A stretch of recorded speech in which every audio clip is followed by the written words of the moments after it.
We have, particularly in the first couple of years, modest surpluses, and those surpluses are significant both in terms of managing our debt to GDP ratio, but also in terms of any additional flexibility we may wish to have in the future, coupled with forecast allowances, contingencies, and a level of prudence that I hope you will agree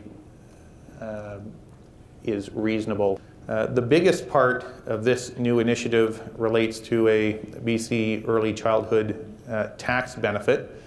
I will caution, however, whilst we desperately wanted to do this sooner rather than later, this kicks in 2015, mostly for reasons of affordability as it relates to the public purse. But it represents a $660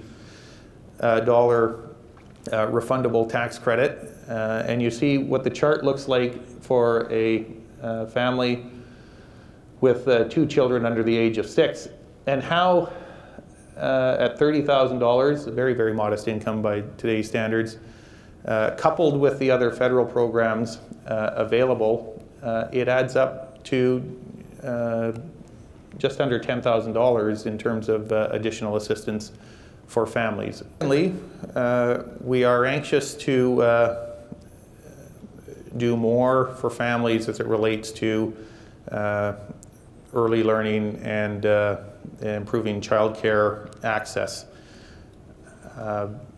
Initially, we are taking what are, I would suggest, modest amounts of money, $76 million over the first couple years, to support the creation of new childcare spaces, to strengthen the coordination of early learning programs.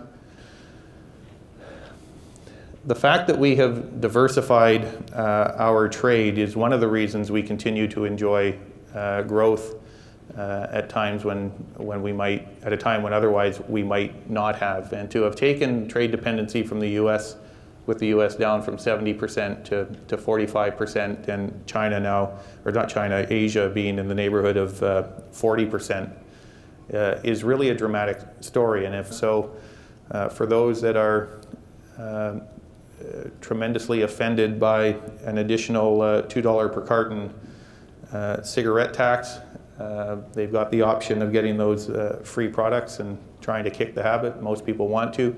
We still have the lowest rates, happily, smoking rates in the country, but at just below 14%, there are real cost savings to be accrued in the healthcare system if we can drive that even lower.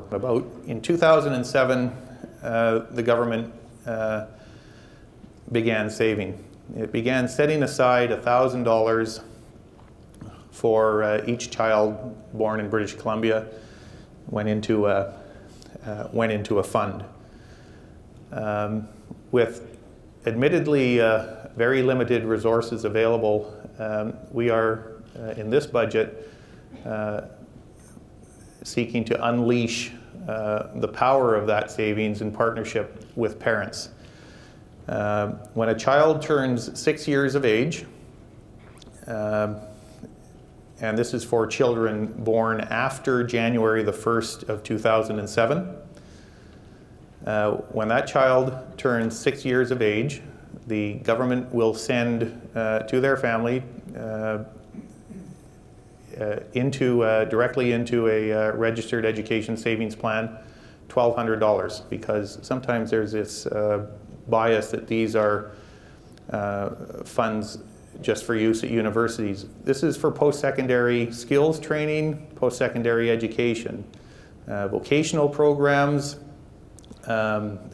university college programs. These funds are accessible for all of those purposes, and you'll see there's value because there's a federal program, and we'll be working in concert and have already contacted the federal government to work with them to make this as seamless as possible. In terms of some modest additional spending, the Sports and Arts Legacy and Creative Futures funding, $13 million.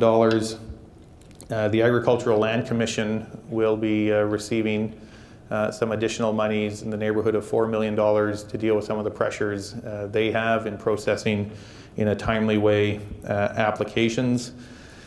Carbon tax. You'll recall we did the study around the carbon tax and the impacts it was or wasn't having. Where we have arrived, and as part of this fiscal plan, we'll be announcing relief for greenhouse growers, 80% of the carbon tax they pay, and that will be on an ongoing basis.